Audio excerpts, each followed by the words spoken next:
जिज्ञासा। पिछले कई शताब्दियों में हिंदुस्तान शब्द का अर्थ कैसे बदला है, आइए समझें। हिंदुस्तान शब्द, आज हम इसे आधुनिक राष्ट्र राज्य भारत के अर्थ में लेते हैं। 13वीं सदी में जब फारसी के इतिहासकार मिन्हाज-ए सिराज ने हिंदुस्तान शब्द का प्रयोग किया था, तो उसका आशय पंजाब, हरियाणा और गंगा यमुना के बीच में स्थित इलाकों से था। उसने इस शब्द का राजनीतिक अर्थ में उन इलाकों के लिए इस्तेमाल किया जो दिल्ली के सुल्तान के अधिकार क्षेत्र में आते थे। सल्तनत के प्रसार के साथ साथ इस शब्द के अंतर्गत आने वाले क्षेत्र भी बढ़ते गए, लेकिन हिंदुस्तान शब्द में दक्षिण भारत का समावेश कभी नहीं हुआ। इसके विपरीत 16वीं सदी के आरंभ में बाबर ने हिंदुस्तान शब्द का प्रयोग इस उपमहाद्वीप के भूगोल, पशु पक्षियों और यहाँ के निवासियों की संस्कृति का वर्णन करने के लिए किया। यह प्रयोग 14वीं सदी के कवि अमीर खुसरो द्वारा प्रयुक्त शब्द हिंद के ही कुछ समान था, मगर जहां भारत को एक भौगोलिक और सांस्कृतिक सत्व के रूप में पहचाना जा रहा था, वहां हिंदुस्तान शब्द से वे राजनीतिक और राष्ट्रीय अर्थ नहीं जुड़े थे जो आज हम जोड़ते हैं।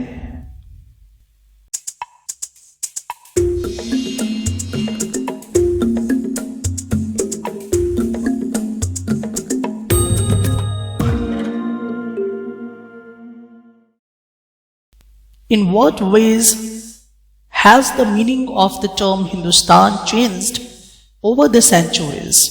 Let us understand. The term Hindustan, today we understand it as India, the modern nation state. When the term was used in the 13th century by Minhaj-e Siraz, a chronicler who wrote in Persian, he meant the areas of Punjab, Haryana, and the lines between the Ganga and Yamuna. He used the term in a political sense for lands that were a part of the dominions of the Delhi Sultan. The areas included in this term shifted with the extent of the Sultanate, but the term never included South India. By contrast, in the early 16th century, Babur used Hindustan to describe the geography, the fauna, and the culture of the inhabitants of the subcontinent. Similar to the way the 14th century poet Amir Khusro used the word Hind, while the idea of a geographical and cultural entity like India did exist. The term Hindustan did not carry the political and national meanings which we associate with it today.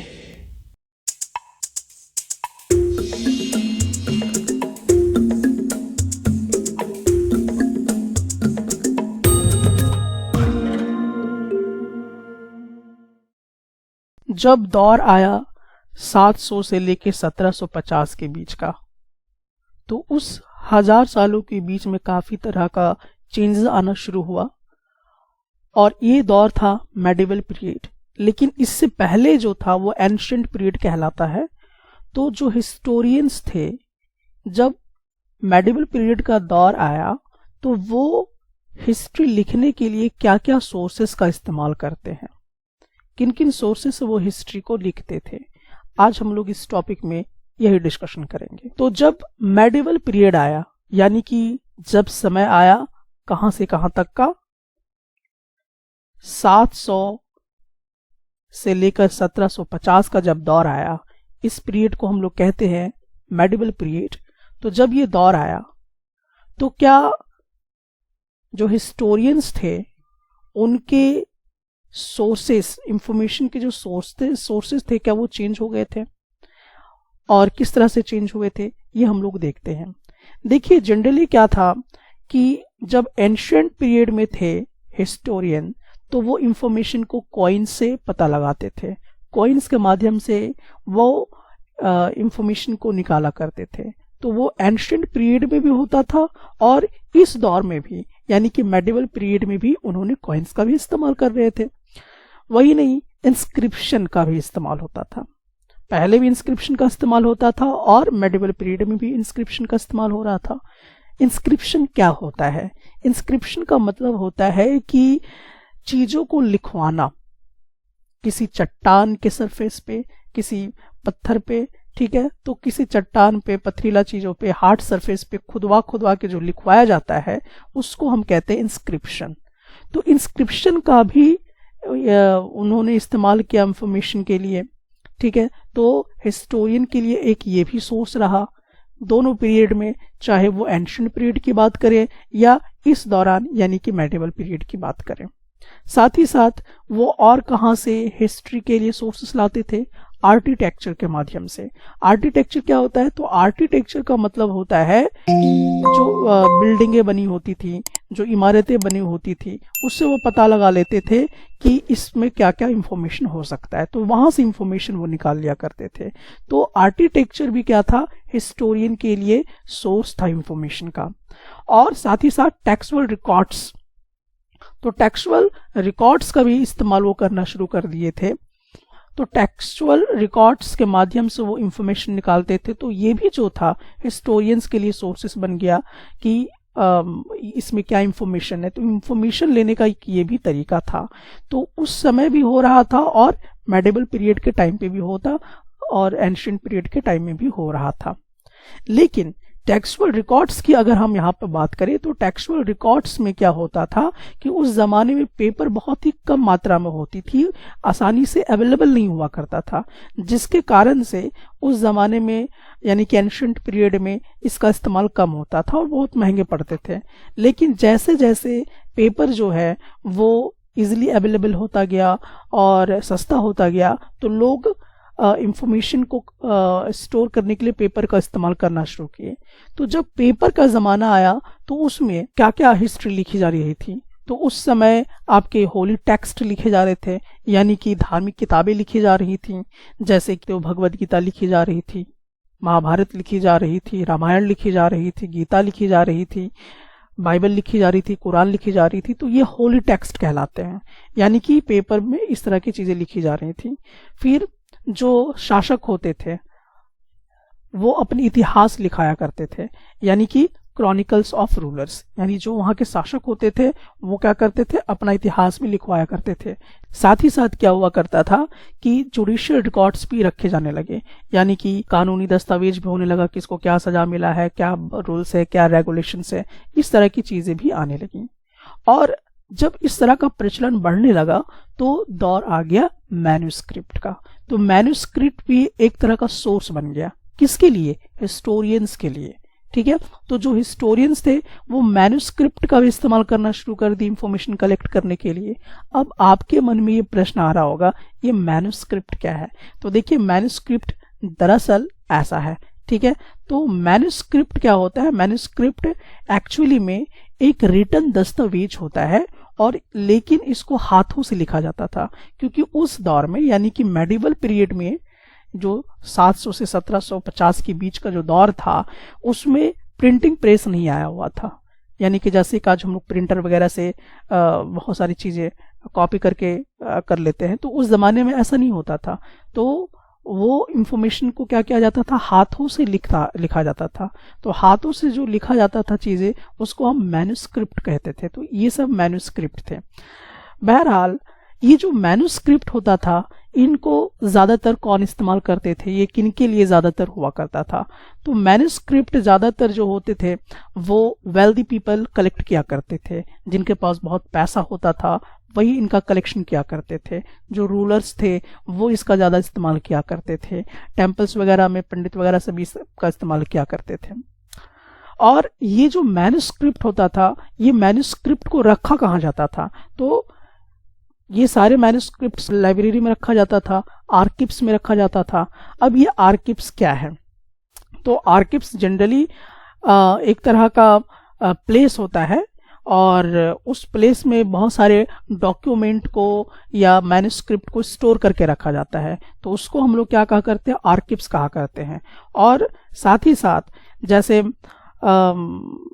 आज के date में भी ऐसा होता है कि जो भी स्टेट गवर्नमेंट है या सेंट्रल गवर्नमेंट हमारे हैं, उसमें जो भी इंफॉर्मेशन होती है वो रिटर्न इंफॉर्मेशन ऐसी प्लेसेस पे रखी रहती हैं, जिसको हम लोग क्या करते हैं? आर्किव्स कहा करते हैं। तो आर्किव्स का मतलब होता है कि एक ऐसा प्लेस जहाँ पे रिटर्न डॉक्यूमेंट्स को या मैन्युस्क्रिप्ट जैसी चीज़ों को रखा जाता हो, ऑफिशियल रिकॉर्ड्स वगैरह रखा जाता हो।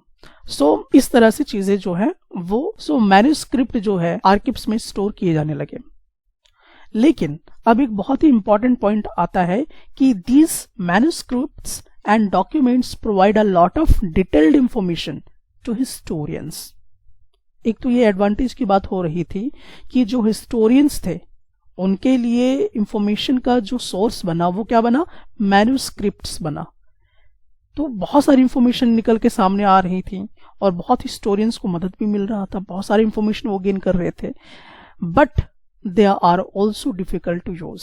लेकिन जितनी इंफॉर्मेशन उनको मिल रही थी उतना ही उनको यूज करने में परेशानी भी आ रही थी।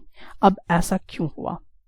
क्या कारण था इसके पीछे? तो एक्चुअली उस जमाने में जैसे कि मैंने आपको बताया कि प्रिंटिंग प्रेस नहीं होते थे, तो उसको कॉपी कौन करता था? मैन्युस्क्रिप्ट लिखते कौन थे? कौन बनाते थे? स्क्राइब्स बनाया करते थे।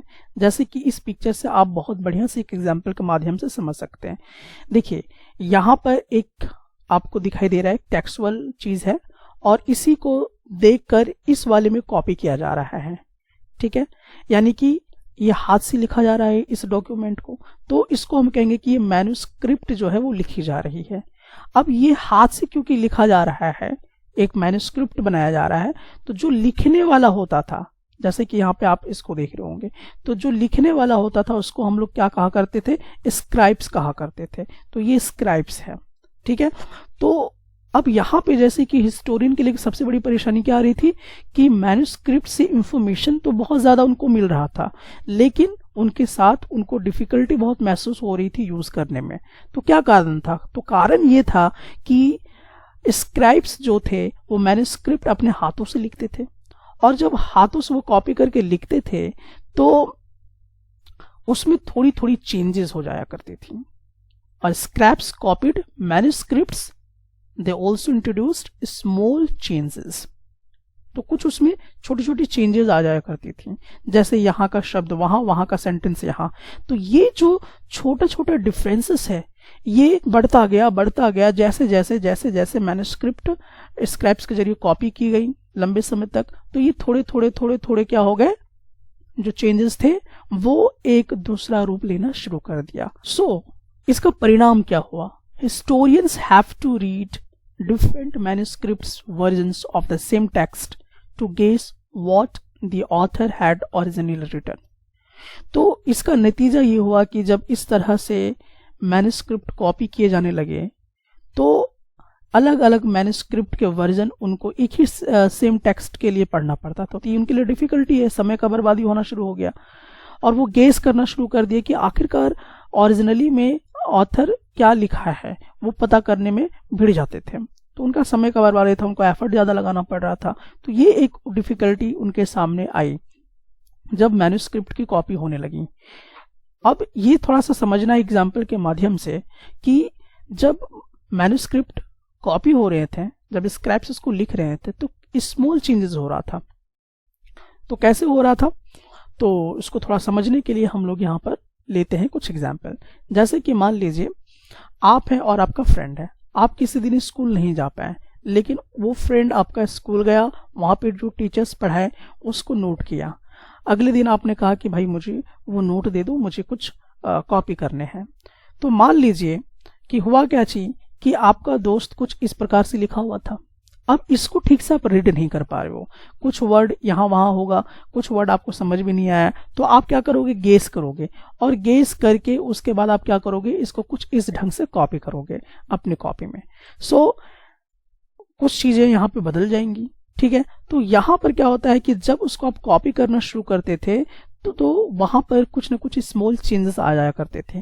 तो यही समस्या हिस्टोरियंस को भी वहां पर हुआ करता था, ठीक है, क्योंकि जो मैन्युस्क्रिप्ट लिखने वाले होते थे, स्क्राइब्स, वो लोग क्या करते थे, इस तरह से गेस करके ही इस वर्ड का वो वर्ड लिख देते थे, इस वर्ड को यहाँ के जगह पे वहां लिख दिया करते थे, सेंटेंस में हेरफेर हो जाया करती थी, छोटी छोटी स्मॉल चेंजेस आ जाया करती थी, और ये डिफिकल्टी बना दिया किसके लिए, हिस्टोरियंस के लिए।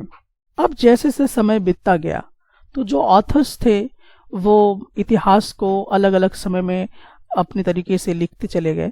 तो एक एग्जाम्पल के तौर पे हम लोग आते हैं कि जब 14वीं सेंचुरी का समय था, यानी इस चीज को ध्यान रखिएगा, 14वीं शताब्दी का जब ये हम लोग यहाँ पे बात करेंगे, और इसमें हम बातचीत करेंगे जियाउद्दीन बर्नी के बारे में। जियाउद्दीन बर्नी का ही ये बना हुआ है, और एक्चुअली जो जियाउद्दीन बर्नी थे उन्होंने सबसे पहले इतिहास लिखा था 1356 में, ठीक है, और उसका सेकेंड वर्जन उन्होंने लिखा था 2 साल बाद। तो जो हिस्टोरियंस थे वो जब स्टडी करने लगे तो उनको सेकेंड वाला मिला, और बहुत समय के बाद उनको पहला वाला लिखा हुआ मिला। लेकिन जब उनको ये चीजें मिली तो वो काफी हैरत हो गए कि भाई ये जो पहला वाला है और जो बाद में जो 2 साल बाद लिखा गया था इतिहास, उन दोनों में काफी डिफरेंसेस आ रहे थे। वो ये भी कंफ्यूज थे कि क्या सेम ही आदमी ने लिखा है, यानी कि जियाउद्दीन बर्नी ने ही लिखा है या कोई अलग अलग आदमी लिखा हुआ है, क्योंकि उसमें हैंडराइटिंग चेंजेस आ रहे थे, इस तरह की प्रॉब्लम्स आ रही थी। तो बाद में हिस्टोरियंस को ये बात पता चला 1960 में कि इनका सेकेंड वर्जन भी है और ये जियाउद्दीन बर्नी ने ही लिखा हुआ है। अब आपके सामने क्वेश्चन आंसर्स है और आपको यहाँ पर क्वेश्चन आंसर देखने हैं और बताने हैं कि आपने अभी तक इस टॉपिक से क्या क्या सीखा है। इन सारे सवालों के जवाब आप कमेंट सेक्शन में आके जरूर बताइएगा। जब दौर आता है 700 से लेकर 1750 के बीच का दौर, जिसमें 1000 साल का आपको अंतराल दिखाई देगा, और इस 1000 साल के बीच में बहुत सारी नई नई चीजें आपको चेंजेस होते हुए दिखाई देंगे। जिज्ञासा। तो इसमें क्या क्या चेंजेस होते हुए दिखाई देते हैं, तो यहाँ पर इकोनॉमिक चेंजेस दिखाई दे रहे थे, पॉलिटिकल चेंजेस दिखाई दे रहे थे, सोशल चेंजेस दिखाई दे रहे थे, और कल्चरल चेंजेस भी हम लोगों को दिखाई दे रहा था। इकोनॉमिकल चेंजेस जैसे कि यहाँ पर देख रहे हैं कि कैसे आदमी अमीर बन रहे थे, गरीब गरीब कैसे बन रहे थे। पॉलिटिकल चेंजेस यानी कि किसी खास वर्ग को ही एक पावर मिल रहा था राज करने का। फिर उसी तरह से हम लोग देखेंगे कि कुछ सोशल चेंजेस यानी कि जाति वगैरह बनना शुरू हो गए थे इस दौरान, और कल्चरल चेंजेस भी देखने को मिल रहे थे। तो इसको डिटेल में हम लोग कवर करेंगे, लेकिन सबसे पहले यहाँ पे देखेंगे कि ये जो 700 से लेकर 1750 के बीच का जो दौर है, इसमें ज्यादातर जो हमें चेंजेस देखने को मिल गए वो एक नई चीज निकल के सामने आई, दैट इज न्यू टेक्नोलॉजी। यानी ये दौर जो था 700 से लेकर 1750 का जो दौर था, इसमें नई नई टेक्नोलॉजी जो है वो आना शुरू हो गए थे। जैसे कि इसको हम लोग कहते हैं पर्शियन वेल इन इरिगेशन, यानी कि सिंचाई करने के लिए, पानी सिंचाई वगैरह करने के लिए एक व्हील इस तरह का आना शुरू हो गया था। तो उस दौर में ही इस तरह की टेक्नोलॉजी जो है वो आ गई थी। साथ ही साथ स्पाइनिंग व्हील इन वीविंग, यानी कि जो सूत वगैरह काटने के काम में आता है, ये भी उसी दौरान आना शुरू हो गया था। बम बारूद से बने हुए जितने हथियार थे वो भी क्या हुए, इसी दौर में आना शुरू हो गए। साथ ही साथ नए नए खाने पीने की चीजें भी जो हैं 700 से लेकर 1750 के दौर में आने शुरू हो गए, जो कि एक बहुत बड़ी ये सब चेंजेस देखने को मिल रही थी।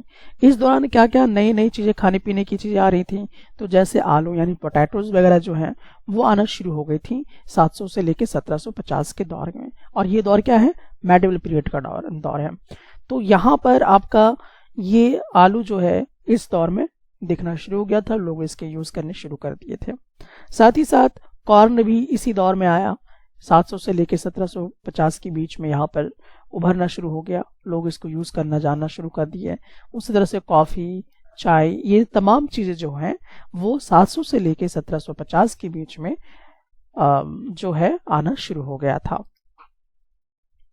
अब आपने कितने अच्छे से समझ लिया है इन सब बातों को। चलिए इसके जानने के लिए हम लोग कुछ सवालों के जवाब भी ढूंढेंगे। पहला सवाल आपके पास है, list some of the technological changes associated with this period, यानी कि जो पीरियड 700 से लेकर 1750 के बीच का जब आता है तो उस समय क्या क्या नई टेक्नोलॉजिकल चेंजेस दिखाई देने को मिलता है। तो जैसा कि हम लोग सभी जानते हैं कि अभी जैसा कि हम लोगों ने बताया कि पर्शियन व्हील इन इरिगेशन आना शुरू हो गया था। इस दौरान बम बारूद से बने हुए हथियार आ गए थे, फिर आपके स्पैनिंग व्हील आ गए थे। इसके दौरान नए नए खाने पीने की चीजें भी हम लोगों को यहाँ पर देखने को मिल रहा था। अब यहाँ पर आपके पास देखिए कि इस तरह से फिल इन द ब्लैंक्स दिए हुए हैं।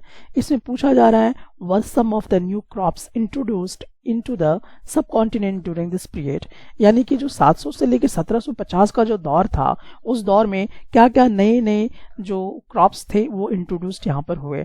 तो आपको जैसा कि यहाँ पर मालूम है कि क्या क्या चीज़ें आई थी, जैसे पोटैटोज आ गया था, कॉर्न आ गया था, टी आ गया था, कॉफ़ी आ गया, चिल्ली आ गया। ये सब नए नए चीज़ें जो हैं वो निकल के सामने इस दौरान आना शुरू हो गए थे।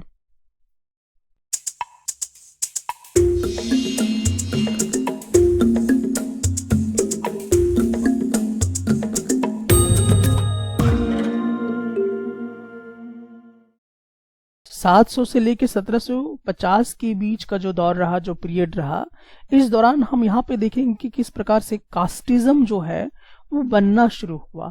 साथ ही साथ यहाँ पर ये भी हम देखेंगे कि किस तरह से पॉलिटिकल लोग भी बनना शुरू हो गए, यानी कि पॉलिटिकल चेंजेस भी आ गए। और साथ ही साथ ये भी देखना होगा कि कैसे अमीरी और गरीबी का फर्क जो है वो उत्पन्न होना शुरू हो गया था। तो चलिए सबसे पहले हम लोग यहाँ पे जानते हैं कि ये जो 700 से लेकर 1700 के बीच का जो दौर था, तो इस दौर में तो हम देख ही रहे हैं कि नई नई टेक्नोलॉजी तो आ ही रहा था, नए नए कुछ फसलें भी आ रहे थे, खाने पीने की चीज़ें भी आ रही थी। तो सिर्फ यही नहीं आ रहा था बल्कि इसके साथ साथ कुछ नए आइडियाज़ भी आ रहे थे। तो अब ये आइडियाज़ कैसे आ रहा था? तो ये आइडियाज़ आ रहा था मोबिलिटी के कारण। मोबिलिटी मतलब कि क्योंकि जो कुछ लोग थे वो एक जगह से दूसरी जगह जो है वो जाना शुरू कर दिए, यानी कि मोबिलिटी का दौर आ गया था इस समय। जब कोई भी मनुष्य एक जगह से दूसरी जगह जाता है तो उसको मोबिलिटी कहते हैं। तो ये जो पीरियड था वो मोबिलिटी का पीरियड आ गया था। कौन सा पीरियड? 700 से लेकर 1750 का जो पीरियड था वो एक मोबिलिटी का पीरियड आ गया था। और ये मोबिलिटी क्यों कर रहे थे, मतलब कि वो एक जगह से दूसरी जगह जा क्यों रहे थे? क्योंकि ऐसे जो झुंड के लोग थे वो लोग अपॉर्चुनिटी के तलाश में थे, कुछ अवसर तलाश रहे थे यहाँ पर। और एक्चुअली वो यहाँ पे देख रहे थे कि बहुत सारी संपदा वगैरह है, तो वो आके किस्मत भी आजमाना चाह रहे थे और नई नई अपॉर्चुनिटी का मजा भी लेना चाह रहे थे। तो यहाँ पर उनको अपॉर्चुनिटी जो है वो दिखाई देना शुरू हो गया था, जिसकी वजह से वो माइग्रेट करना शुरू कर दिए थे। इसी दौरान एक बहुत ही इम्पॉर्टेंट जो है इस युग के दौरान एक कास्ट दिखाई आपको देगा, दैट इज राजपूत। तो राजपूत का जो मतलब होता है वो होता है राजपुत्र, यानी कि राजा का पुत्र, the son of a ruler. ठीक है, तो ये जो है एक कास्ट आपको यहाँ पे दिखाई देगा, राजपूत कास्ट। तो ये राजपूत कास्ट को कैसे हम लोग समझते थे? तो एक्चुअली ये कास्ट को कहा जाता था वॉरियर्स। ये सब योद्धाएं हुआ करते थे, ये लड़ाकू हुआ करते थे, योद्धा थे ये सभी, इसलिए इनको क्षत्रिय कास्ट स्टेटस जो है ये कहा भी जाता था। तो ऐसा नहीं कि ये सिर्फ रूलर्स होते थे या सिर्फ मुखिया वगैरह होते थे, बल्कि ये जैसे सैनिक हुआ करते थे, कमांडर्स होते थे, आर्मी होते थे, इन सब को क्षत्रिय कास्ट के स्टेटस में डाल दिया गया और इसको हम लोग राजपूत कहा करते थे। तो इसमें जो भी राजपूत वगैरह, जो भी रूलर्स वगैरह होते थे, उनका गुणगान गाने के लिए, उनकी महिमा का महिमा मंडल करने के लिए बहुत सारे कवि वगैरह जो थे, बार्ड्स वगैरह थे, वो वहाँ पर रहते थे, जो इनका गुणगान क्या करते थे, इनके बारे में प्रचार प्रसार क्या करते थे, इनकी बड़ाई वगैरह जो है वो क्या करते थे। तो यहाँ पर ये चीज़ें तो हम जान ही रहे हैं। साथ ही साथ क्या होता है कि इस दौरान ऐसा नहीं था कि सिर्फ राजपूत ग्रुप का ही उदय हुआ था, बल्कि मराठास भी आ रहे थे, सिख भी आ रहे थे, जाट भी आ रहे थे, अहोम्स भी आ रहे थे और कायस्थ भी आ रहे थे। कायस्थ एक ऐसी जाति थी जैसे कि बहुत सारे मुंशी वगैरह जो लिखते थे राजा वजा के बारे में, उनकी बड़ाई वगैरह जो करते थे, तो उसका भी एक कास्ट बनना शुरू हो गया जिसको हम कायस्थ कहा करते थे। और धीरे धीरे इन सभी को एक मौका मिलना शुरू हो गया और ये सभी एक पॉलिटिकल चीज़ें में आने शुरू हो गए। पॉलिटिकल चीज़ें में जैसे कि मान लीजिए कि जो आपके राजपूत थे तो वो कहीं पे जाते थे, लड़ते उठते थे, तो वो शासक बन जाते थे, रूलर्स बन जाते थे, तो उस क्षेत्र में उनका दबदबा चलता था, उनके हिसाब से वो क्षेत्र जो है वो चलता था। उसी तरह से इस तरह के अलग अलग जो है कास्ट बनने शुरू हो गए, और वो पॉलिटिकली एक जो है अपना पावर भी दिखाना शुरू कर दिए कि वहां पे क्या होना चाहिए, क्या नहीं होना चाहिए, इस तरह की चीजें भी आनी शुरू हो गए थे। तो ये सब चीजें हुई कैसे? तो एक्चुअली जैसे कि मैंने आपको बताया कि ये जो दौर था वो एक मोबिलिटी का दौर था, यानी कि लोग यहाँ एक जगह से दूसरी जगह जो है वो ट्रैवल कर रहे थे। तो ट्रैवल कर क्यों रहे थे? तो ट्रैवल वो इसलिए कर रहे थे क्योंकि धीरे धीरे जो जंगल थी उसकी सफाई होना शुरू हो गई, यानी जंगलों की कटाई शुरू हो गई। अब जंगल जैसे से कटते चले गए तो क्या होने लगा? एक्सटेंशन ऑफ एग्रीकल्चर, यानी कि धीरे धीरे वहां पे क्या होने लगा, खेती वगैरह जो है वो सब बढ़ना शुरू हो गया।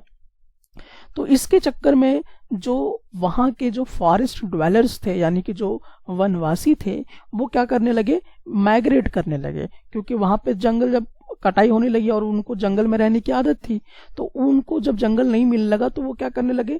एक जगह से दूसरी जगह माइग्रेट होने शुरू हो गए। और माइग्रेट जब वो होना शुरू हुए तो उनमें से धीरे धीरे धीरे धीरे हैबिट होना शुरू किया इन लोगों का। किसी के पास जमीन आया तो जिनके पास जमीनें थी वो धीरे धीरे खेती करना जान गए वहां पर, क्योंकि इसी दौरान तो मैंने आपको बताया कि बहुत सारे न्यू क्रॉप्स भी आना शुरू हो गए थे। तो वहां पे पीजेंट्स बनने शुरू हो गए, यानी कि किसान जो है वो बनना शुरू हो गया। उसमें से बहुत सारे किसान बने, जैसे कि कुछ छोटे किसान बने, कुछ बड़े किसान बने, और वो जो छोटे बड़े किसान थे वो सभी कहीं ना कहीं इन्फ्लुएंस्ड हो गए मार्केट से, जो रीजनल मार्केट था उससे इन्फ्लुएंस्ड हो गए। वहाँ के पुजारी जो थे उससे इन्फ्लुएंस्ड हो गए, वहाँ के जो मोनास्ट्रीज थे उनसे वो इन्फ्लुएंस्ड हुए, वहाँ के जो मंदिरें थे उनसे वो प्रभावित होना शुरू हो गए। अब इससे हुआ क्या? अब इससे ये जो वहाँ के जो मार्केट वगैरह से जब लोग प्रभावित होने शुरू हुए तो वहाँ पर लोगों को टैक्स जो है पे करना शुरू करना पड़ा। तो जब वो टैक्स जो रूलर्स होते थे उनको पे करना शुरू किए, जिसकी वजह से क्या हुआ कि कुछ इकोनॉमिकल जो है और जो सोशल डिफरेंसेस है वो जन्म लेना शुरू कर दिया। यानी कि कुछ छोटे व्यापारी हो गए, छोटे किसान बने, और कुछ बड़े किसान बने, जिसके कैटेगरीज पर नए नए जातियां का जो है वो गठन होना शुरू हो गया। कुछ जानवर वगैरह पालना शुरू कर दिए। तो इस तरह की चीजें हम लोग को यहाँ पे देखने को मिलता है। तो यहाँ पे जो है पीपल वर ग्रुप्ड इनटू जाति, ये बड़ा इंपॉर्टेंट चीज हो जाता है। तो इस तरह से जब हम लोगों ने देखा कि जंगल की कटाई हुई, जो फॉरेस्ट ड्वेलर्स थे वो माइग्रेट हुए, कुछ बड़े किसान बने, कुछ छोटे किसान बने, कुछ इन्फ्लुएंस्ड मार्केट से हुए, कुछ पुजारियों से इन्फ्लुएंस्ड हो गए, कुछ मंदिरों से इंस्पायर्ड हो गए। तो उसके आधार पर धीरे धीरे छोटे छोटे ग्रुप्स बनने शुरू हो गए और वो एक जाति का रूप लेना शुरू हो गया। तो पीपल वर ग्रुप्ड इनटू जातीज और सब कास्ट, यानी कि जाति के साथ भी एक सब कास्ट होने लगा। जैसे लोग कहते हैं हिंदू, तो हिंदू शब्द एक जाति हो गया, लेकिन अब इसके भी सब कास्ट बनाए गए, जैसे कि क्षत्रिय कौन है, वैश्य कौन है, कौन इनमें से शूद्र है, इस तरह की चीजें जो हैं वो बनने शुरू हो गए, सब कास्ट भी बनने शुरू हो गए। तो ये किस आधार पे बन रहे थे? ये जो जाति जो उभर के सामने हम लोगों को देखने को मिल रहा था वो किस आधार पे इस दौर में, यानी 700 से लेकर 1750 के जो दौर हम लोगों को देखने को मिलता है, इस दौर में किस आधार पे जाति का मतलब जो है वो उदय हो रहा था? तो एक्चुअली वो बैकग्राउंड्स और उनके ऑक्यूपेशन के आधार पे हो रहा था। उनका क्या बैकग्राउंड है, वो किस तरह के कामकाज करते हैं, उसके आधार पे जो है वो जाति का यहाँ पे उदय होता हुआ हम लोगों को दिखाई देता है। लेकिन एक बड़ा इंपॉर्टेंट पॉइंट आपको यहाँ पे बता दूं कि यहाँ पर जन्म के आधार पर जाति को नहीं बनाया गया था। किसके आधार पे? उसके जो बैकग्राउंड्स क्या है उसके आधार पे देखा जा सकता था, या तो उसके ऑक्यूपेशन क्या है उसके आधार पे उनको देखा जा सकता था, लेकिन जन्म के आधार पे यहाँ पे देखने को नहीं मिलता है। इस दौर पे वो जन्म का चीजें नहीं आता है। अच्छा, साथ ही साथ जो यहाँ पे जाति बन रहे थे वो फिक्स्ड भी नहीं थे, वो परमानेंटली रैंक नहीं किया करते थे। ठीक है, ये वैरी क्या करता था कि जिसके समय जिसके पास जितनी पावर होती थी उसके हिसाब से वो देखने को मिलता था, किसके पास कितना रिसोर्सेस है कंट्रोल में, उसके हिसाब से जो जाति है वो अपना स्टेटस वैरी क्या करता था एरिया टू एरिया। तो ऐसा नहीं था कि फिक्स्ड हो जाता। और जो ये जाति बनने शुरू हो गए, ये जो कास्ट फ्रेम होना शुरू हो गया, तो वो लोग अपने कुछ रूल एंड रेगुलेशंस जो हैं वो फॉलो करना शुरू करती है। तो ये जो है, ये रूल एंड रेगुलेशंस को कैसे नियंत्रण किया जाता था, यानी कास्ट को कैसे कंट्रोल किया जाता था, इसके लिए क्या होता था कि जो वहाँ के बुजुर्ग हुआ करते थे उनको एक जाति पंचायत के नाम से बुलाया जाता था। तो एक जाति पंचायत बना दिया गया, और ये खासकर वहाँ के जो बड़े बुजुर्ग होते थे वो ज़्यादातर इसको नियंत्रण में लिया करते थे, और वहाँ के जो भी गांव वगैरह होते थे, वहाँ के एक्टिविटीज़ वगैरह सब में वो देखते थे कि आप इस जाति के लिए ये चीज़ करना सही होगा या नहीं होगा। तो वो रूल रेगुलेशंस बनाते थे, और वो रूल रेगुलेशन वहाँ के जाति को फॉलो करनी पड़ती थी। यही नहीं कि सिर्फ एक ही कास्ट को फॉलो करनी पड़ती थी, बल्कि जब जो जाति पंचायत बनती थी वो अपनी सिर्फ जाति को ही सिर्फ इन्फ्लुएंस नहीं किया करती थी, बल्कि उस गांव में जितने भी होते थे तो उनको भी उस रूल रेगुलेशंस को क्या करने पड़ते थे, मानने पड़ते थे। तो इस तरह से धीरे धीरे एक यूनिट ऑफ स्टेट का, एक स्मॉल यूनिट ऑफ स्टेट जो है वो समझिए कि एक देखने को मिलता है कि यहाँ पे एक तरह का पॉलिटिकल कंट्रोल भी आपको देखने को यहाँ पे मिलेगा। चलिए, आपने कितना बढ़िया से समझ लिया है, अब इसको हम लोग समझते हैं इस क्वेश्चन के जरिए। How were the affairs of जाति रेगुलेटेड, जाति वगैरह को कैसे हम लोग कंट्रोल में लेते थे। तो जैसा कि अभी मैंने आप लोगों को सीधा सीधा यह बात बता दिया है कि जाति form their own rule and regulations, जो जातिस थे उन्होंने अपने कुछ नए नियम बनाया, कुछ रेगुलेशंस बनाया जिसको सबको फॉलो करना पड़ता था।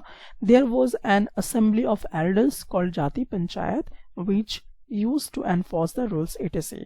और वहां पे एक जाति पंचायत बनाई जाती थी, और जो उसकी जनरली मुखिया होते थे, जो ज्यादातर बुजुर्ग बना करते थे, और वो वहां रूल रेगुलेशंस को लागू करवाया करते थे। जाति were also directed to follow the rules of the village, और ऐसा नहीं कि सिर्फ एक कास्ट को ही फॉलो करनी पड़ती थी, बल्कि वो पूरा गांव को भी क्या करना पड़ता था, फॉलो करना पड़ता था। और जितने भी बहुत सारे ऐसे गांव थे जो बनने शुरू हो गए, तो वो सब वहाँ के जो मुखिया होते थे वो कंट्रोल भी किया करते थे, रूल रेगुलेशंस को अप्लाई करवाया करते थे।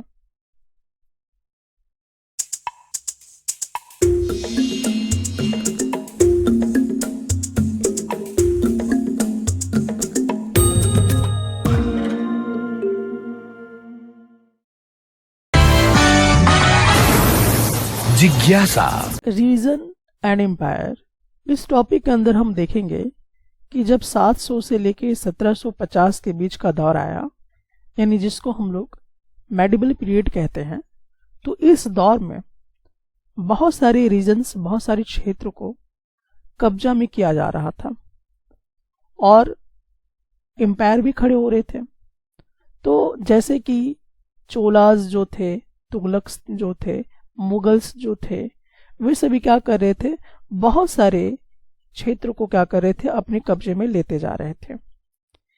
एग्जाम्पल के तौर पे जैसे यहाँ और भी एक चीज हम लोग देखेंगे, दिल्ली के जो सुल्तान थे, यानी कि उस दौर में जो दिल्ली के सुल्तान थे, जो रूलर थे, वो थे गयासुद्दीन बलबन। क्या नाम था उनका? गयासुद्दीन बलबन। तो इस बात का ध्यान रखिएगा। तो गयासुद्दीन बलबन जो थे वो कहाँ के रूलर थे? दिल्ली सुल्तान के। और यहाँ पर इनके विषय में था कि ये एक बहुत बड़ा एम्पायर खड़ा कर चुके थे, ये बहुत बड़े शासक के तौर पे देखे जाते थे। तो इस बात को कहाँ से पता लगता है? एक संस्कृत प्रशस्ति से।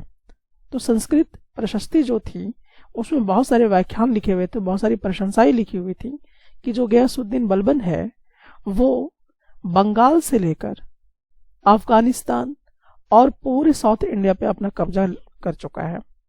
तो उस दौरान यानी कि 700 से लेकर 1700 के बीच में गयासुद्दीन बलबन जो है वो बंगाल से लेकर अफगानिस्तान और पूरे साउथ इंडिया पे अपना कब्जा कर चुका है, वहां पर इसका शासन चलता है। तो ये बात कैसे पता चला? तो ये बात यहाँ पे पता चलता है एक संस्कृत प्रशस्ति से। तो संस्कृत प्रशस्ति के माध्यम से ये बात पता चलता है।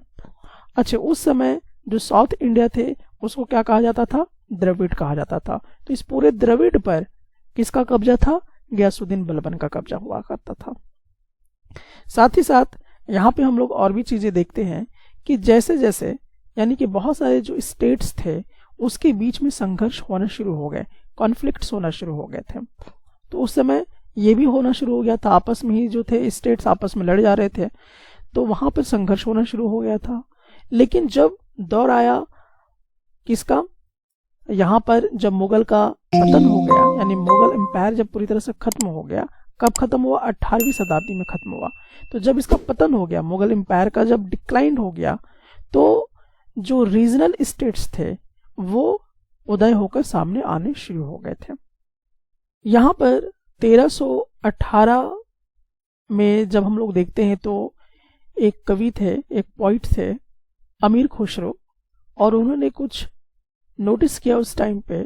वहाँ पे उन्होंने बताया हम लोगों को कि अलग अलग जगहों पर अलग अलग भाषाएं जो हैं वो बोली जाती थी। जैसे सिंधी भाषा बोली जाती थी, लाहौरी भाषा भी थी, कश्मीरी भाषा भी थी, द्वार समुद्री भाषा थी जो कि कर्नाटक में बोली जाती थी, फिर तेलंगाना जो कि आंध्र प्रदेश का भाषा है, गुजरी जो गुजरात की भाषा है, और माबरी जो तमिलनाडु में बोली जाती थी, गौरी जो बंगाल में बोली जाती थी, और अवधी भाषा जो उत्तर प्रदेश में बोली जाती थी, और हिंदवी भाषा जो था जो दिल्ली के आसपास बोली जाती थी। तो ये अलग अलग क्षेत्र पे अलग अलग भाषाएं जो हैं वो बोली जाने लगी थी। तो ऐसा नोट सबसे पहले अवगत हम लोगों को कराते हैं कौन, अमीर खुसरो जी। लेकिन अमीर खुसरो एक और बात भी यहाँ समझाते हैं संस्कृत भाषा को लेकर। तो संस्कृत भाषा के विषय में वो कहते हैं कि ये बहुत ही पुरानी भाषा थी, लेकिन ये जो भाषा थी वो किसी रीजन से, यानी कोई स्पेशल रीजन से बिलोंग नहीं करती थी, किसी क्षेत्र का भाषा नहीं थी ये। ठीक है, तो यहाँ पे ध्यान रखिएगा कि संस्कृत किसी क्षेत्र की भाषा नहीं थी, जबकि ये बहुत पुरानी भाषा है, और ये कॉमन लोग जो थे, आम लोग उसको नहीं जानते थे, इस भाषा को बोलना ना वो समझते थे। लेकिन यह भाषा जो थी सिर्फ और सिर्फ ब्राह्मण के लिए इस्तेमाल की जाती थी, यानी जो ब्राह्मण थे वही जो है संस्कृत भाषा का उपयोग करते थे, वही बोलते थे, वही समझते थे। लेकिन संस्कृत जो है वो किसी रीजनल क्षेत्र के या किसी भी क्षेत्र से बिलोंग ये भाषा नहीं करती थी। अब आपने कितना समझ लिया है, चलिए अब यहाँ पे कुछ सवाल के जवाब आपको देने हैं। आपको बताना है इसमें से ट्रू है या फॉल्स है। सवाल आपका है कि जो सुल्तान गियासुद्दीन बलबन है उसका कहाँ कहाँ पे कंट्रोल था, असम में, मणिपुर और कश्मीर। आपको क्या लगता है, क्या गियासुद्दीन बलबन यहाँ पे कब्जा किया था? जवाब होगा नहीं, यानी फॉल्स है ये। उन्होंने यहाँ पे कब्जा नहीं किया था। वो कहाँ कहाँ का कब्जा किया हुआ था, तो वो हम लोग जैसा कि जानते हैं कि साउथ इंडिया में कब्जा किया हुआ था, गजनी जो कि अफगानिस्तान में, वहां पे कब्जा किया हुआ था, और बंगाल में कब्जा किया हुआ था।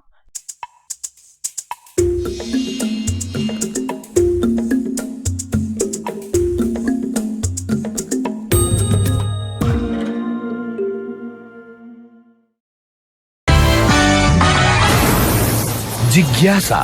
ओल्ड एंड न्यू रिलीजन्स, इस टॉपिक में हम यह समझने का प्रयास करेंगे कि जब मेडिवल पीरियड का समय था, यानी वो समय था 700 से लेके 1750 के बीच का, तो इस पीरियड के दौरान बहुत सारे नए नए जो धर्म थे वो आ रहे थे, और कहीं ना कहीं ये समाज को प्रभावित कर रहे थे।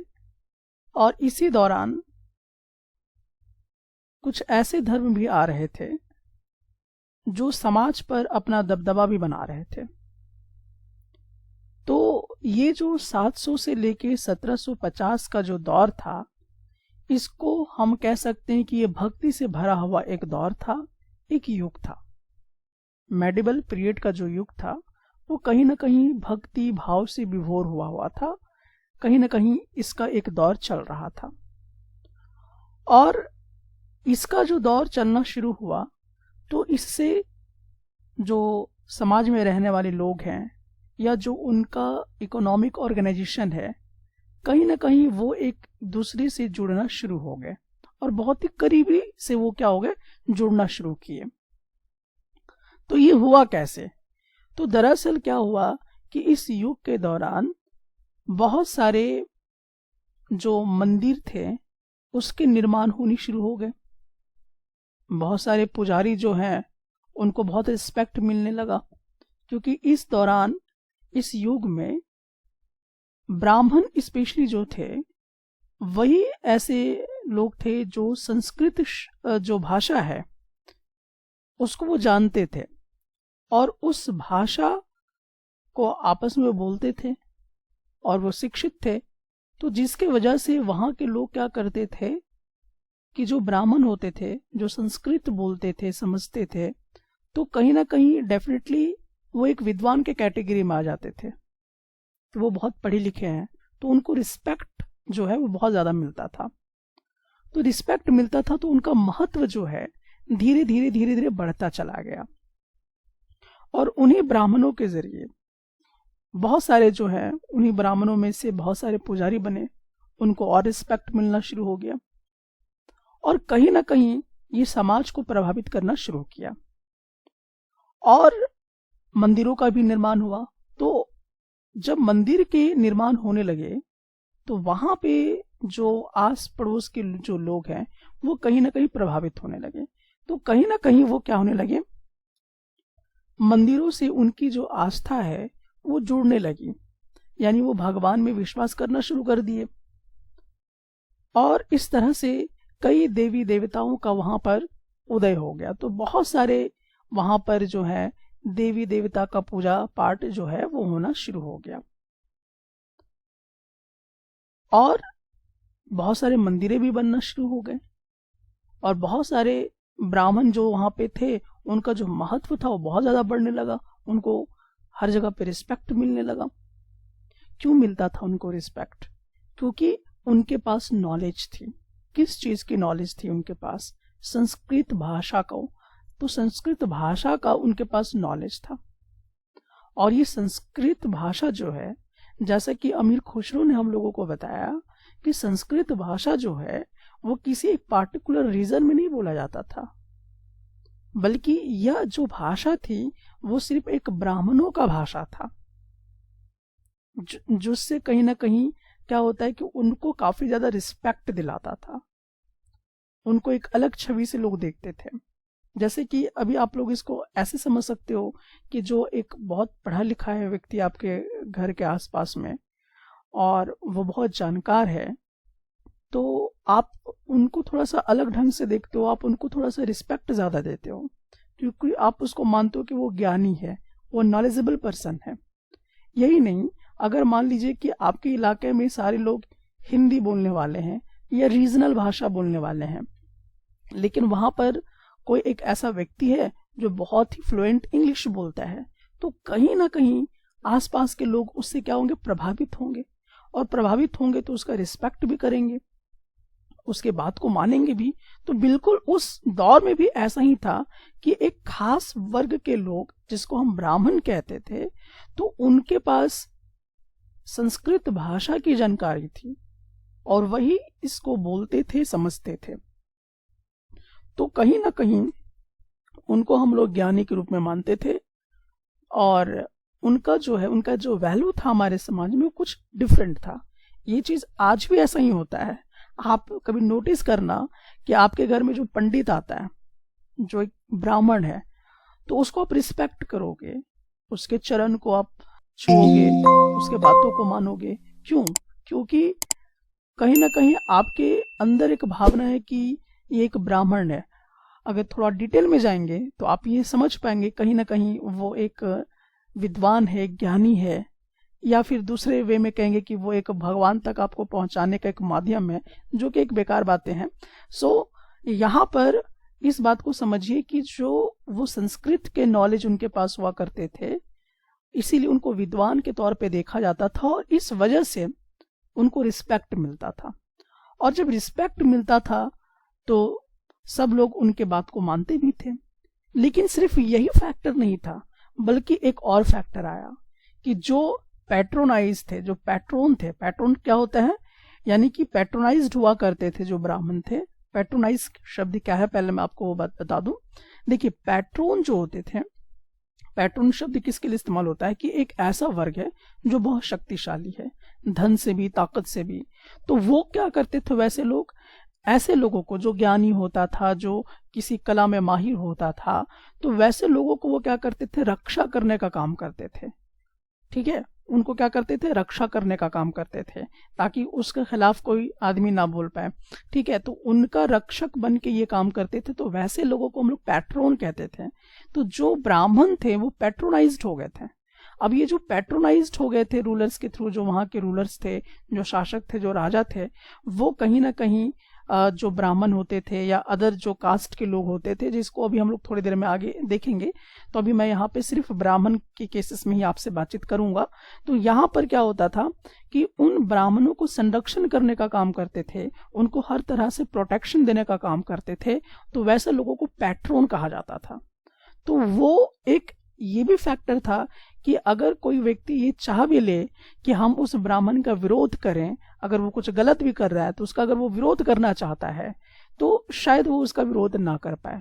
क्यों? क्योंकि दुनिया के नज़र में एक तो उस ब्राह्मण की छवि कैसी है कि वो एक ज्ञानी पुरुष है, उसका एक महत्व है, उसका एक रिस्पेक्ट है, तो उसके खिलाफ बोलना उचित नहीं होगा। दूसरी बात, अगर आपने बोल भी दिया तो जो पैट्रोन है, यानी जो उनको रक्षा प्रदान कर रहे हैं, वो कहीं ना कहीं आपको क्या करेंगे, दबाने का प्रयास करेंगे। तो आप उस ब्राह्मण के खिलाफ भी कुछ नहीं बोल सकते थे। तो यही वजह रहा कि जो मेडिवल पीरियड के टाइम पे ऐसा दबदबा बन गया ब्राह्मणों का कि वो कहीं ना कहीं लोगों पर शोषण भी करने लगे, और शोषण करने लगे कुछ इस तरह के, जैसे कि उनको पढ़ने का अधिकार, जो नीचे इस तरह के जो जाति हुआ करते थे, जिसको 4 कैटेगरीज में डिवाइड किया गया कि एक ब्राह्मण है, एक आपका क्षत्रिय है, एक वैश्य है और एक शूद्र है, जो सबसे निचला कैटेगरी का माना जाता है। तो उसको पढ़ने से वंचित रखा गया, उसको किसी तरह की कोई ज्ञान या मंदिर वगैरह में जाने का प्रवेश जो था वो नहीं दिया जाता था। तो इस तरह के कई चीज़ें जो हैं वो कहीं ना कहीं एक तरह से वो एक डोमिनेंट तरीके से काम करना शुरू कर देते हैं ऐसे वर्गों पर। तो ब्राह्मण जो थे संस्कृत नॉलेज की वजह से इस तरह से वो अपना क्या कर लिए, दबदबा बना लिए थे। तो इस वाले में तो हम यही देख रहे हैं कि जो मेडिवल पीरियड का जो दौर था, यहाँ पे ब्राह्मण का कहीं ना कहीं आपको वर्चस्व ज्यादा दिखाई देगा, और यहाँ पर मंदिरों का निर्माण बहुत ज्यादा होना शुरू हो गया, पुजारी बहुत ज्यादा बनने शुरू हो गए। तो कहीं ना कहीं इसको हम लोग हिंदू धर्म से जोड़ना शुरू कर दिए, जिसको आज हम लोग हिंदू धर्म कहते हैं। और मैंने आपको ये भी बता दिया है कि एक्चुअली हिंदू धर्म नाम का शब्द ऐसा कुछ नहीं था, ये मैंने आपको पहले वाले टॉपिक में भी क्लियर किया हुआ है। सो अब ये जो था, अब ऐसा नहीं था कि सिर्फ हिंदू धर्म में ही कुछ बातें हो रही थी, एक नया धर्म भी आ गया। और वो एक नया धर्म जो आया वो इस युग के दौरान, यानी कि मेडिवल पीरियड के दौरान एक नया धर्म आया, और वो धर्म था मुसलमानों का। तो ये मुसलमान जो धर्म था, ये जो मुस्लिम धर्म था, वो कैसे आया? तो इसके आने के रीजन ये थे कि जो मर्चेंट्स थे और जो माइग्रेंट्स थे, यानी कि मर्चेंट का मतलब होता है कि जो व्यापारी थे, ठीक है, जो व्यापार करने आए थे बाहर से भारत में, और माइग्रेंट्स वैसे लोग थे जैसे कि जंगल वगैरह की कटाई हो रही थी, खेतों का विस्तार हो रहा था, कृषि क्षेत्र में बहुत ज्यादा बढ़ोतरी हो रही थी। तो उस समय क्या हुआ कि जो पलायन करने वाले लोग थे, मतलब माइग्रेंट्स, मतलब उनको कहते हैं जो एक जगह से दूसरी जगह चले जाते हैं। तो अलग अलग जगहों से रहने वाले लोग भी यहाँ पे आ रहे थे, माइग्रेट होके आ रहे थे, और जो मर्चेंट्स थे, जो व्यापारी थे, वो भी नए नए व्यापार को ऊंचाई तक ले जाने के लिए वो आ रहे थे। तो नए नए आइडियोलॉजी भी साथ में लेके आ रहे थे, नए नए विचारधारा भी लेके आ रहे थे। ये सिर्फ ऐसा नहीं था कि वो व्यापार करने आ रहे थे या जीने खाने आ रहे थे, ऐसा नहीं था, बल्कि वो क्या हो रहे थे, नए नए विचार भी अपने साथ लेकर आ रहे थे। तो वहां जब भारत में ये सब लोग आने शुरू हो गए तो एक नया विचार लेकर आए, और वो विचार था कुरान का। तो कुरान का संदेश इन लोगों ने क्या किया, इंडिया में पहुंचाया। तो इंडिया में कुरान, या जो आप कहेंगे कि मुस्लिम धर्म जो है वो कैसे आया, वो यहाँ पर आपको समझने को मिलेगा। और ये जो धर्म था, यानी कि जो मुस्लिम धर्म था, या जो कुरान का संदेश था, ये एक नया धर्म कहीं ना कहीं हमें दिखता हुआ नजर आ रहा था भारत में। तो भारत में मुस्लिम धर्म आने का कारण यही बना है कि जो व्यापारी थे, जो माइग्रेंट्स थे, वो क्या हुए, वो हमारे इंडिया में आए व्यापार करने के नाते, और बहुत लोग अपने जीवन यापन करने के नाते यहाँ पर आ गए। लेकिन उस समय उन्होंने क्या किया, इंडिया में जैसे पहुंचे तो वो अपने साथ एक विचारधारा भी लेके आए, और उनके पास जो विचारधारा थी वो थी कुरान की संदेश। तो वो कुरान का संदेश जो है वो भारत में फैलाना शुरू किया। और ये कब फैलना शुरू हुआ था, ये 7th सेंचुरी को, ठीक है, यानी कि 7वीं शताब्दी में ये जो है हमारे भारत में आ पहुंचा था। कौन? कुरान का संदेश। यानी कि जो मुस्लिम समुदाय है उस तरह के लोग यहाँ पे आने शुरू हो गए थे, और मुस्लिम जाति जो है वो यहाँ पर कहीं ना कहीं पनपना शुरू हो गया था।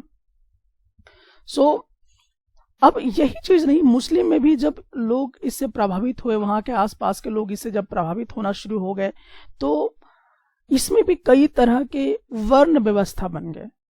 ठीक है, इसमें भी कई तरह के कैटेगरीज आ गए। जैसे कि जब हिंदू धर्म आया तो हिंदू धर्म में कैटेगरीज बना कि कुछ लोग ब्राह्मण हो गए, कुछ लोग वैश्य हो गए, कुछ लोग क्षत्रिय हो गए, और कुछ लोग आपके शूद्र हो गए। 4 कैटेगरीज में डिवाइड हो गए। तो यहां पर भी मुस्लिम धर्म में भी 2 कैटेगराइज में क्या हो गए, कहीं ना कहीं कैटेगराइज हो गए। तो एक कैटेगरी मुसलमान का बना जिसको बोलते हैं सिया मुस्लिम्स। तो एक सिया मुस्लिम हो गए, और दूसरा क्या बन गए, सुन्नी मुस्लिम। अब ये 2 तरह का मुस्लिम समुदाय बन गया यहाँ पे। अब ये कैसे बना, इसके बारे में भी चलिए देख लेते हैं। तो हुआ यूं कि मोहम्मद, जो प्रॉफिट मोहम्मद के जो दामाद थे अली, ठीक है, अली जो थे वो किसके दामाद थे, प्रॉफिट मोहम्मद के दामाद थे। और ये जो थे ये मुस्लिम कम्युनिटी के नेता थे। ये क्या थे, मुस्लिम कम्युनिटी के नेता थे। तो इनको जो फॉलो किए, जो व्यक्ति अली को फॉलो किया, और अली कौन था, मोहम्मद साहब के दामाद थे। तो ये जो अली थे, तो अली एक मुस्लिम नेता के तौर पे दिखाई दिए। तो बहुत लोगों ने अली को फॉलो किया, अली को अनुसरण किया, और जो लोग इनको मानते हैं, अली को मानते हैं, वो सिया मुस्लिम कहलाते हैं। वो क्या कहलाएंगे, सिया मुस्लिम कहलाएंगे। तो सिया मुस्लिम कैसे बना, ये बात आपको समझ में आ गई। अब उसके बाद एक सुन्नी मुस्लिम आया। तो सुन्नी मुस्लिम का भी कैटेगराइजेशन हुआ। तो ये सुन्नी मुस्लिम कैसे आया, तो सुन्नी मुस्लिम जो है ये कैसे आया, अब चलिए इसको देखते हैं। तो खलीफा को जो मानने वाले लोग थे, किसको मानने वाले लोग, खलीफा को मानने वाले लोग। तो जो कम्युनिटी खलीफा को मानते थे, तो खलीफा जो है, जो खलीफा को मानने वाले लोग थे, वो लोग क्या बन गए, सुन्नी मुस्लिम बन गए।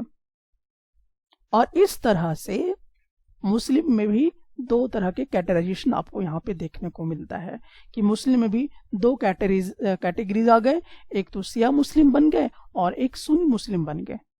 तो जो खलीफा को मान रहे थे, खलीफा को जो फॉलो कर रहे थे, वो सुन्नी मुस्लिम बन गए, और जो अली को फॉलो कर रहे थे, जो कि मोहम्मद साहब के दामाद थे, उनको जो फॉलो कर रहे थे, वो सिया मुस्लिम जो है वो बन गए। तो अब इनका भी कहीं ना कहीं पैट्रोन्स आ गया, यानी कि मुस्लिम का भी कहीं ना कहीं क्या हो गया, पैट्रोन्स आ गया। तो उस जमाने में जो रूलर्स थे, पैट्रोन का मतलब अभी मैंने आपको समझाया कि पैट्रोन हम उसको बोलते थे कि जो ताकत से, धन से बहुत ही ज्यादा मजबूत होते थे। और ये क्या करते थे, ऐसे विद्वानों को, यानी कि जो इस तरह के कुरान के बारे में कोई बता रहा है, तो कोई संस्कृत के वजह से बहुत सारे देवी देवताओं के बारे में प्रचार प्रसार कर रहा है, तो ऐसे लोगों को, जो उसको ज्ञानी के कैटेगरी में, विद्वान के कैटेगरी में रखा जाता था, तो वैसे लोगों को संरक्षण करने के लिए, वैसे लोगों का रक्षा प्रदान करने के लिए कुछ लोग होते थे, कुछ रूलर्स ही एक्चुअली उनका रक्षा करते थे ताकि कोई लोग उनको नुकसान ना पहुंचाए। तो वैसे लोगों को हम लोग पैट्रोन्स कहा करते थे।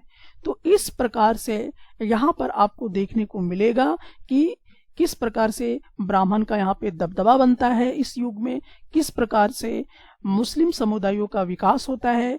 यानी कि हम कह सकते हैं कि जो नया धर्म आया वो एक मुस्लिम धर्म आया, और मुस्लिम धर्म में भी 2 तरह का विभाजन किस प्रकार से हुआ, ये भी हम लोग यहाँ पे देखते हैं।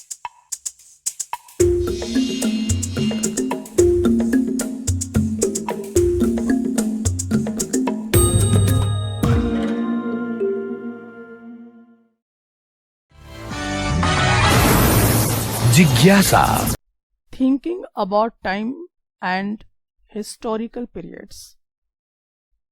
तो किस प्रकार से, जैसे हम लोग आज तो जान रहे हैं कि कुछ आवर हैं, बीत जाएंगे, आवर को हम कैलकुलेट कर लेते हैं, डेज को कैलकुलेट कर लेते हैं, महीने को कैलकुलेट कर लेते हैं, साल को कैलकुलेट कर लेते हैं, लेकिन इतना स्मॉल टाइमिंग का जो चेंजेस है वो हिस्टोरियन नहीं देखते हैं।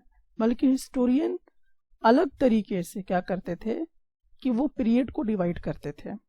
तो जो भी इतिहास के पीरियड होते थे वो कैसे डिवाइड किया करते थे, तो ये उनके लिए बड़ा चुनौती हुआ करता था। तो यहाँ पे हम लोग देखेंगे कि जो ब्रिटिशर्स लोग थे, जो हमारे इंडिया में आए, तो उसके भी अपने हिस्टोरियंस होते थे, उसके भी इतिहासकार हुआ करते थे, जिसको हम लोग ब्रिटिश हिस्टोरियंस कहते थे। तो जो ब्रिटिश हिस्टोरियंस होते थे उन्होंने देखा कि भाई ये जो इंडिया है, इंडिया में जो इंडिया की जो हिस्ट्री है, वो जो चेंजेस हो रहा है उसको हम किस आधार पे रखें, किस आधार पे बताएं, किस किस पीरियड पे डिवाइड करें। तो उन्होंने ये बताया कि हिंदू, मुस्लिम और ब्रिटिश, इस टाइप के पीरियड बताएं। तो ये उन्होंने कैसे बताया?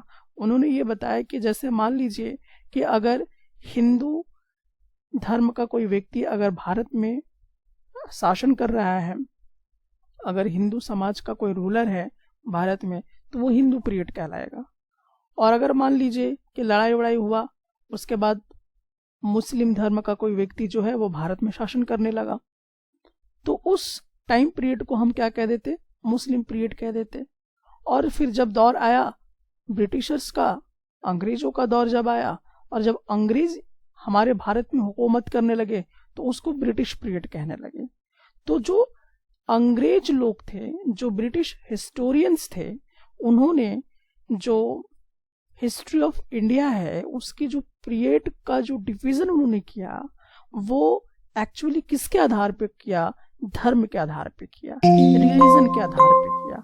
तो रिलीजन के आधार पे कैसे किया कि देखा कि किस धर्म का जो रूलर है वहां पर अपना वर्चस्व बना के बैठा हुआ है, उसके आधार पे उन्होंने ये बात जो है कही कि अगर मान लीजिए हिंदू धर्म का कोई शासक है तो हिंदू पीरियड कहलाएगा। और उसी तरह से मुस्लिम और ब्रिटिशर्स के बारे में उन्होंने ये बात कही। उनका मानना था, यानी कि जो अंग्रेज थे, यानी कि जो ब्रिटिश हिस्टोरियंस थे, उनका मानना था कि जो इकोनॉमिक या सोसाइटी या कल्चर जो होता है, इसके आधार पे वो टाइम या पीरियड को डिवाइड नहीं करते थे, क्योंकि उनका जो मानना था कि इससे हिस्ट्री में किसी प्रकार का कोई चेंजेस नहीं दिखाई देता है, किसी तरह का कोई डाइवर्सिटी नहीं नजर आता है। तो ये तर्क देते हुए उन्होंने यही कहा कि जिस धर्म का शासन रहेगा उसी के आधार पे हम लोग जो पीरियड ऑफ या हिस्ट्री ऑफ इंडिया का जो पीरियड रहा है उसके आधार पे हम उसका नाम देंगे, जैसे हिंदू, मुस्लिम, ब्रिटिश वगैरह। लेकिन ये जो तर्क है, ये जो हमारे अब के जो नए हिस्टोरियंस थे वो नहीं मानते हैं। उनका कहना है कि नहीं, इस तरह से हम नहीं देखेंगे, हम ये देखेंगे कि जो इंडिया में क्या क्या चीज़ें चेंजेस की हैं वो इकोनॉमिक को आधार बनाए और सोशल फैक्टर को। तो इकोनॉमिक और सोशल फैक्टर के आधार पे उन्होंने क्या किया कि हिस्टोरिकल पीरियड को डिवाइड करना शुरू किया, ये जो हमारे हिस्टोरियंस थे। तो इन्होंने देखा कि एक समय ऐसा था जहाँ पे हंटर गैदर्स हो रहे थे, यानी कि एक ऐसा दौर आया था जहाँ पर देखा जा रहा था कि लोग जानवर वगैरह मार के जमा कर रहे, खा रहे हैं, इस टाइप के। फिर फार्मर्स लोग यहाँ पे आने लगे, किसान वगैरह आने लगे, एम्पायर जो है यानी कि साम्राज्य स्थापित होना शुरू हो गया। तो ऐसे को उन्होंने अर्ली सोसाइटीज के नाम से जानना शुरू किया। फिर इसी दौर में उन्होंने ये देखा कि हिंदू धर्म भी आ गया, इस्लाम धर्म भी आ गया, और यही नहीं, यहाँ पे जो यूरोपियन थे वो भी, यूरोपियन कंपनी भी कहीं ना कहीं व्यापार करने के लिए भारत की तरफ अग्रसर हुआ। तो ऐसी चीजें यहाँ पे दिखाई दे रहे थे। तो एक्चुअली उन्होंने कहा कि इतना सारा डाइवर्जन दिखाई दे रहा है, तो हम कैसे इसको धर्म के आधार पे कहेंगे या किसी और आधार पे। तो उन्होंने देखा कि यहाँ पे क्या इकोनॉमिक चेंजेस आ रहे थे, क्या सोशल चेंजेस आ रहे थे। तो जो हिस्टोरियंस थे उन्होंने देखा कि इस दौरान काफ़ी इकोनॉमिक चेंजेस आ रहे हैं, काफ़ी ज़्यादा सोशल चेंजेस आ रहे हैं। तो उसके आधार पर उन्होंने कहा कि ऐसे युग को हम मेडिवल पीरियड कहेंगे। तो अभी आप जो ये चैप्टर पढ़ रहे हैं यहाँ पर आप यही देख रहे होंगे कि इकोनॉमिकल चेंजेस हो रहे हैं, सोशल चेंजेस हो रहे हैं, और भी आप देख रहे हैं कि टेक्नोलॉजिकल चेंजेस भी हो रहे थे यहाँ पे। तो उसके आधार पे उन्होंने कहा कि अगर इस तरह के फैक्टर्स हैं तो हम उसको मेडिवल पीरियड कहेंगे, इस आधार पे, इकोनॉमिक एंड सोशल फैक्टर्स के आधार पे। फिर उन्होंने देखा कि यहाँ पर कुछ मटेरियल प्रोग्रेस भी हो रहे हैं, ठीक है, कुछ इंटेलेक्चुअल डेवलपमेंट भी दिखाई देना शुरू हो गया है। तो कहीं ना कहीं इसको हम लोग क्या कहना शुरू करेंगे, मॉडर्निटी पीरियड कहना शुरू कर देंगे। तो ये जो है, क्योंकि यहाँ पे अगर मैं आपको थोड़ा सा एग्जांपल दूं कि जैसे आज का युग है तो इसको हम लोग मॉडर्न पीरियड कहते हैं, क्योंकि आज के दिन हम लोग बहुत ज़्यादा इंटेलेक्चुअल हो चुके हैं, ठीक है। आज हमारे पास कंप्यूटर की नॉलेज है, आज हमारे पास स्पेस की नॉलेज है, आज हम सिर्फ अर्थ में रहने की बात नहीं कर रहे हैं, आज हम दूसरे प्लैनेट में रहने की बात कर रहे हैं। तो हम लोग आज के डेट में बहुत ज़्यादा इंटेलेक्चुअल हो गए हैं। कैसे अपनी रक्षा करनी है, कैसे अपनी व्यवस्था करनी है, उसके लिए भी हम लोग अब तैयार हैं। तो हम लोग काफ़ी ज़्यादा इस समय बौद्धिक प्रगति में है। हम लोग की जो सोचने समझने की जो ताकत है पहले से बहुत ज़्यादा विकसित हुई है। तो हम लोग इंटेलेक्चुअल और डेवलपमेंट के अंदर आ गए हैं। तो ऐसे पीरियड को हम लोग क्या बोला करेंगे कि ये हम लोग मॉडर्न पीरियड के अंदर हैं। यहाँ पे मटेरियल प्रोग्रेस भी काफ़ी ज़्यादा देखने को मिलता है। पहले के दौर में सिर्फ हो सकता था कि आप सिर्फ चावल दाल यहीं तक खा रहे हैं, लेकिन आज हम लोग देखिए बहुत डिफरेंट वैरायटीज ऑफ फूड को खा रहे हैं। तो ये मटेरियल प्रोग्रेस का ही एक रूप है। आज देखिए पहले एक आप समझ सकते हैं कि आज हम लोग मोबाइल में सब कुछ जो है कर सकते हैं, क्योंकि वहाँ पर भी सिलिकॉन मटेरियल यूज हुआ है। तो यहाँ पे डिफरेंट टाइप के और भी कई मटेरियल्स जो हैं वो आते चले गए। तो मटेरियल प्रोग्रेस भी आपको यहाँ देखने को मिलता है। तो ऐसी चीज़ों को हम लोग मॉडर्न पीरियड के नाम से जानते हैं। लेकिन जहाँ पर इकोनॉमिक और सोशल फैक्टर पे जो भी चेंजेस आपको देखने को मिले हैं तो उस पीरियड को मेडिवल पीरियड कहा गया है। तो इस प्रकार से जो हिस्टोरियंस थे वो हिस्टोरिकल पीरियड्स को डिवाइड किए हैं।